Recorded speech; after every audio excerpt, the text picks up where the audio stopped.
Camera, stage left. Hello there. Welcome to week 16. Anyways, that's really all I have for some form of an intro. But yes, welcome to Weekly Buy Tiers. Back with us once again here. The season is flying. It's flying. Week 16 feels crazy. Yeah. And that's why we've come here to smash once again. Yeah, I don't really think there should be too much to explain here. I think I probably have the riskiest one out of the three of us here with Bijan, because no idea what Penix is going to bring to the picture here, realistically. Might be Vegas better, though. Vegas seems confident, so I'll take my chance there and kind of see where we go. But Jameer Gibbs, James Conner, explain yourselves. Why should these terrible picks work? Did the line move in the Falcons' favor after they made that move? Is that what you're saying?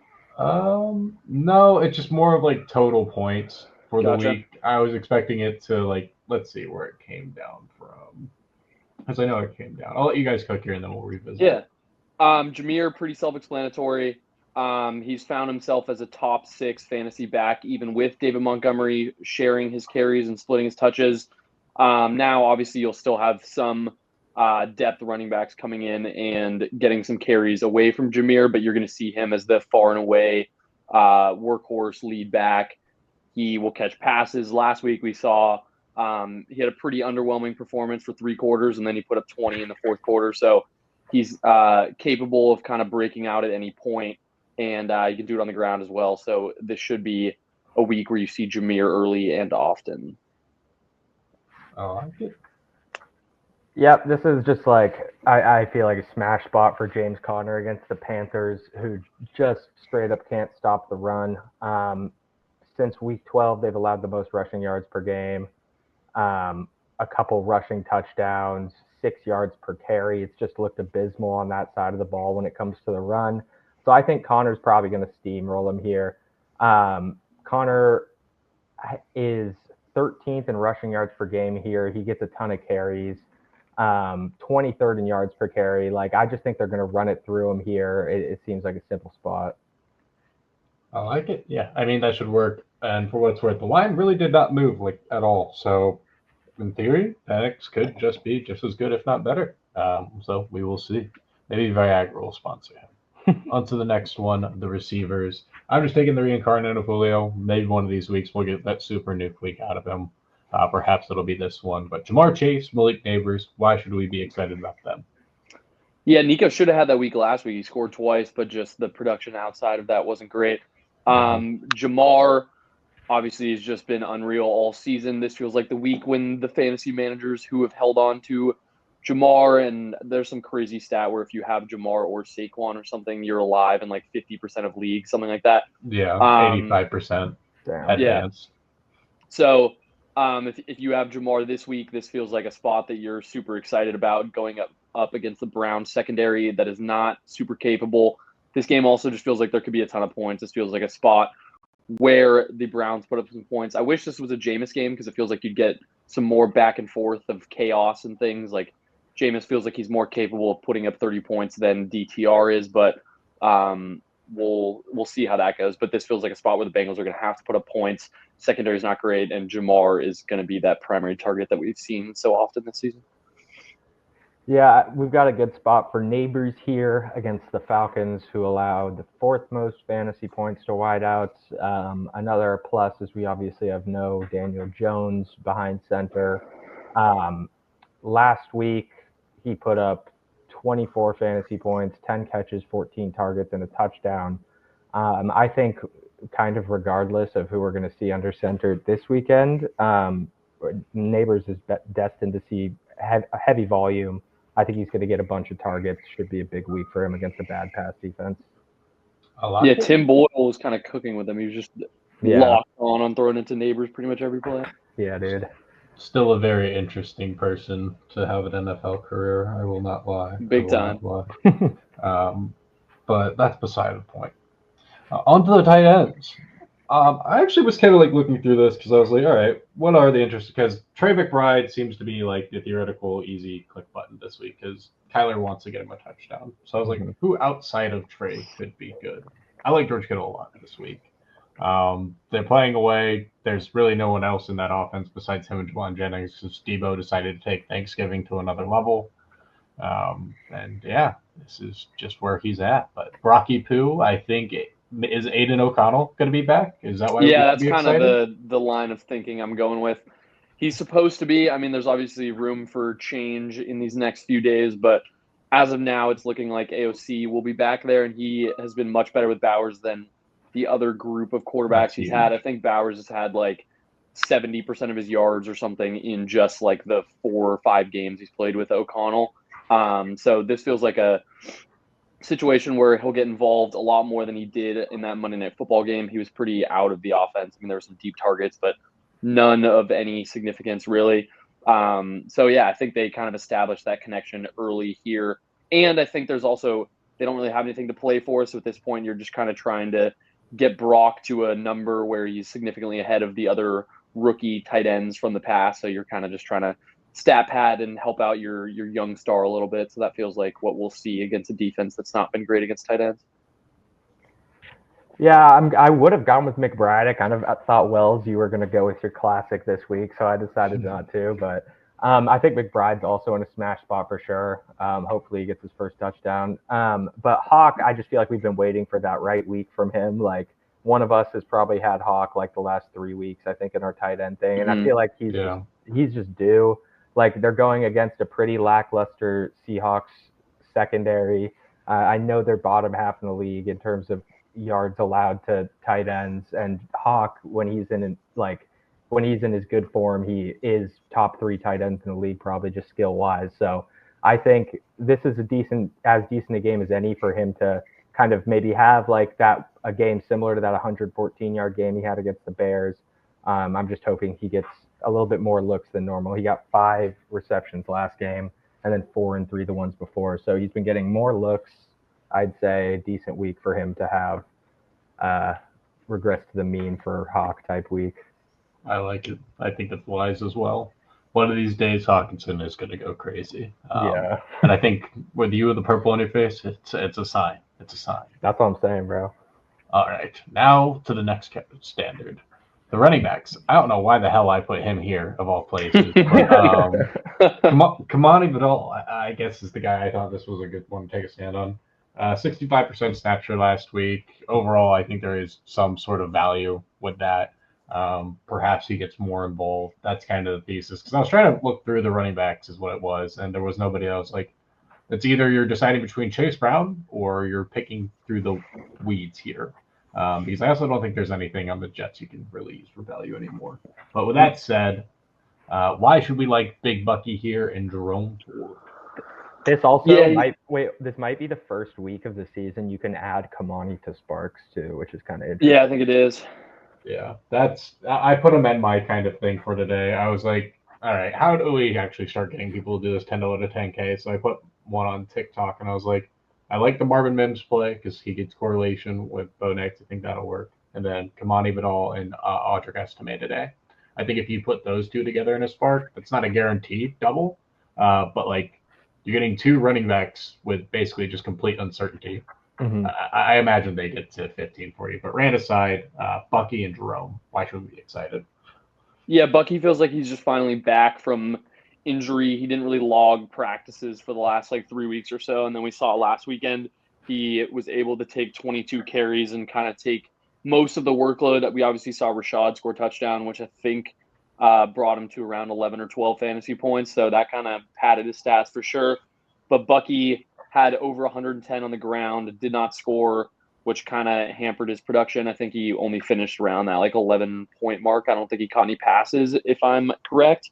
But this feels like a week when they saw that he was able to take that amount of touches. Every game going forward for the Buccaneers is a must-win. Dallas's run defense hasn't been particularly great. They also give up a ton of catches. We saw Chase Brown have a ton of success against the Cowboys defense last week, or in that Simpsons game a couple weeks ago. So it feels like a situation where all of these running backs for the Buccaneers are going to be able to catch passes, also do a lot of work on the ground. Expect them to score this week. And fantasy managers in your semifinal should be pretty happy about it. I like that.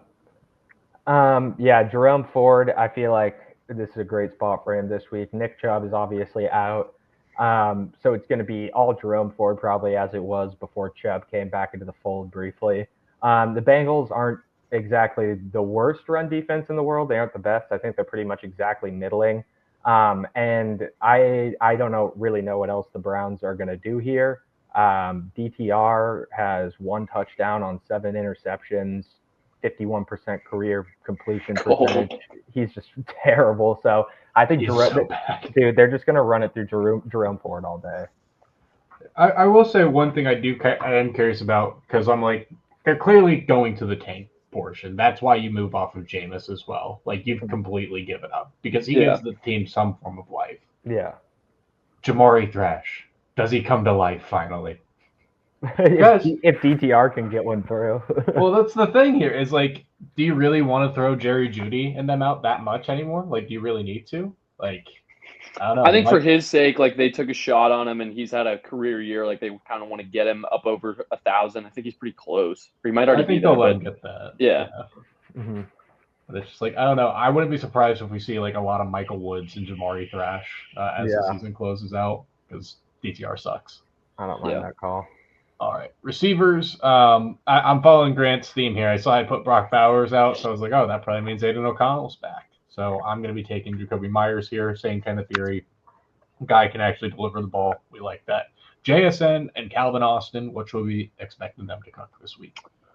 Yeah, I think I've had JSN in this tier every week, the last like 4 or so, and he has gone over his projection in every week. I don't know why his projection in half point at least is still around that 11-point mark. He seems to get past that pretty much every time without fail. So this feels like a situation against the Vikings, who shockingly give up a top 5 amount of fantasy points to wide receivers. Obviously, their defense has been great, but with the amount they blitz, they kind of leave things open to wide receivers when you're able to pick up that blitz, because they just have less members of the secondary drop back because they're sending more to the QB. So this feels like a situation. Obviously, it's pretty Geno dependent, but we've gotten a lot of positive news so far this week, shockingly. So it feels like as long as Geno is playing, JSN and him have developed that connection where JSN's his guy, his trust safety blanket when he's under pressure, and you know that JSN's a capable route runner who's going to find himself open more often than not. I like it. Yeah, I like Calvin Austin a lot this week. We know George Pickens is out. We know we've got Russell Wilson, who's got a tendency to make big plays with a now probably highest target share receiver on the team for this coming week in Austin, Calvin Austin. So I think there's going to be some big plays towards him. They're going up against a Ravens secondary that just sucks. He's also been sneaky recently. He's had a lot of games where he only has a couple receptions, but I figure without Pickens, the volume should be there. We should see a decent Calvin Austin game. What's the timeline for Pickens' return? He might be back this week. Wait, really? I don't think. I mean, Calvin Austin has a projection that's high right now, as if Pickens is not playing. But I feel like he's pretty close. But I mean, it'll be the fact that it's a Saturday game too helps. So I think you should be more safe in theory. They haven't. He's not actually participated. But it doesn't look to me that like they've been doing anything that he's really need to be participating in. He's just been doing solo work at practice. Yeah, but regardless, I think it's a really good spot. All right, moving on to the next one, the tight ends. Maybe Kyle Pitts becomes alive with Michael Penix. Could this be the resurgence? I don't know, but that's what we're taking a chance on here. David Njoku, Ben Sinnott, what are we looking for here? Yeah, just kind of high-paced chaos game, young quarterback. Tend to lead to them just kind of forcing the ball to the biggest target they can find on the field, because if you're under pressure, you're like, oh, that guy's big and he's kind of open. Let's just get him the ball. Sling it back. And Njoku's obviously a big frame that you can find even if you're a good quarterback. So this feels like a situation where he will probably be prioritized a little bit in that offense. Yeah, I like Ben Sinnott here. Ertz is concussed. We all had big high hopes of Ben Sinnott ahead of the season. He hasn't really gotten that opportunity that we were really hoping for. Maybe this is his shot. Eagle secondary is pretty tough, so I'm hoping, kind of in the same vein as Grant's pick, that we just get Jaden Daniels looking for the biggest target on the field here. I like it. Makes sense too. All right, standing in the corner. I think this is the starting running back for the Chiefs, or not Chiefs, the 49ers this week. Could be wrong. But whoever that is, I like him. He is, yeah. Like that should be interesting. Johnson, Amir Abdullah. What should we like about them here? Yeah, Ty has just been catching so many passes that at this point, it's more than just a fluke. Like he seems to be a real weapon that they're trying to scheme open on a lot of those wheel routes and angle routes and things. The clear receiving back, we obviously saw James Cook have one 30-yard catch, but he didn't catch any passes outside of that. All that work was going to Ty Johnson. So he has a real role on this offense that you can rely on. So at this point, I think he's definitely worth an investment here. And I mean, in super deep leagues or something, you could think about starting him. But obviously, in playoffs and stuff, you're not taking crazy risks. But a name to monitor for sure, especially if like a James Cook injury happens or something. Yeah. Really good upside in that case. Yeah, I like Amir Abdullah a lot here. Sincere probably won't be playing, so Abdullah is going to be splitting snaps to some extent with Alexander Madison. Abdullah, of those two, has been the far more efficient back, 4.6 yards per game since the bye, or 4.6 yards per carry since the bye. 18 receptions on 20 targets, 3 touchdowns, and they're going up against a Jacksonville defense that's extremely lax against running backs. So I think even a slight increase in volume here could mean a viable week for Abdullah. Yeah, he had like 50-something receiving yards last week too. He was flying around the field. Yeah. I was like, what the hell?